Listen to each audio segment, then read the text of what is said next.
मेरी प्यारी बेटी। Hello guys, welcome back to my new story. मेरी बेटी 5 साल की हुई है और वो अभी अपने नाना नानी के घर गई है घूमने के लिए। पहले जब मैं ऑफिस से आता था ना, तो मैं उससे ढेर सारी बातें करता था। वो मेरे आने के बाद मेरे को पानी पिलाती थी और मुझसे उल्टे सीधे सवाल करने उसने, उसकी हरकतें, वो सब अभी मैं मिस कर रहा हूँ बहुत ज़्यादा।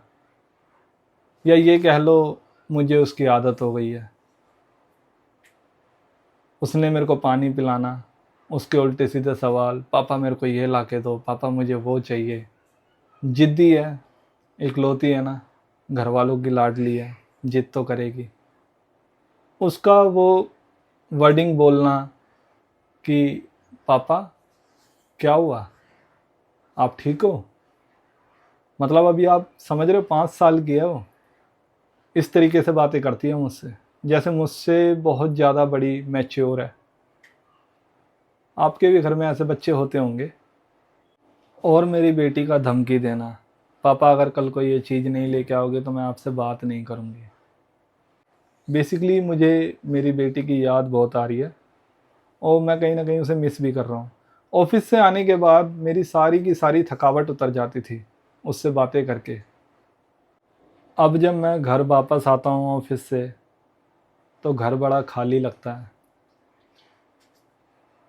बड़ा अकेलापन सा लगता है। पापा हूँ ना, याद तो आएगी मुझे मेरी बेटी की। अब वो रौनक सी नहीं रहती घर में। जब से मेरी बेटी गई है नाना नानी के यहाँ, सब कुछ एकदम शांत शांत से हो गए।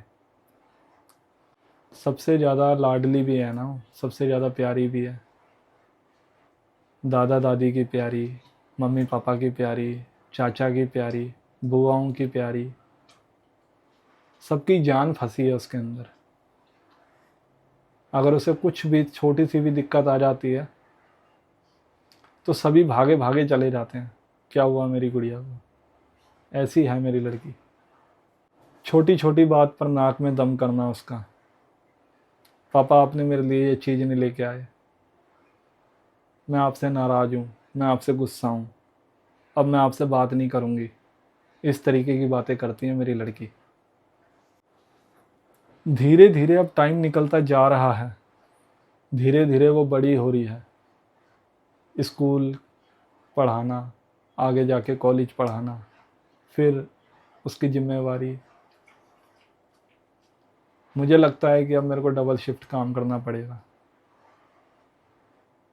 बेटी है ना मेरी, रिस्पॉन्सिबिलिटी थोड़ी सी ज़्यादा है।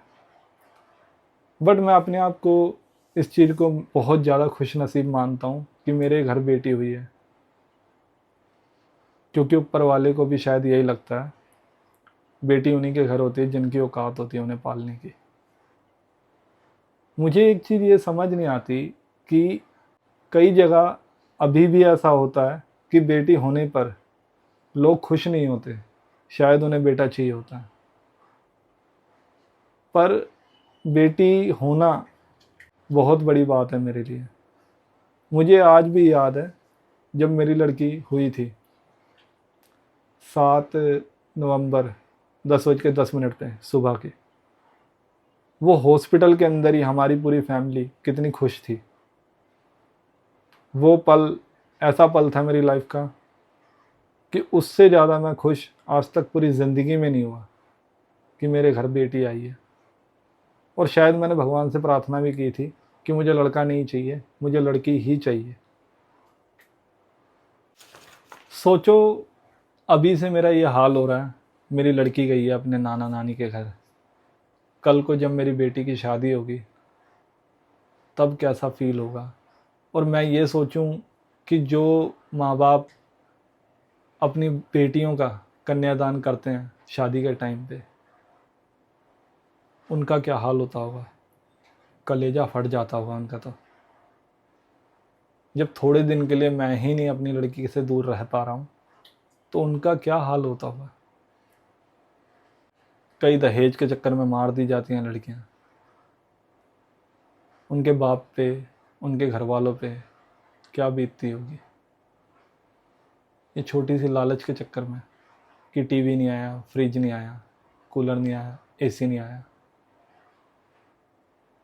बस ये छोटे से सामान के लिए लड़कियों को जला दिया जाता है, मार दिया जाता है।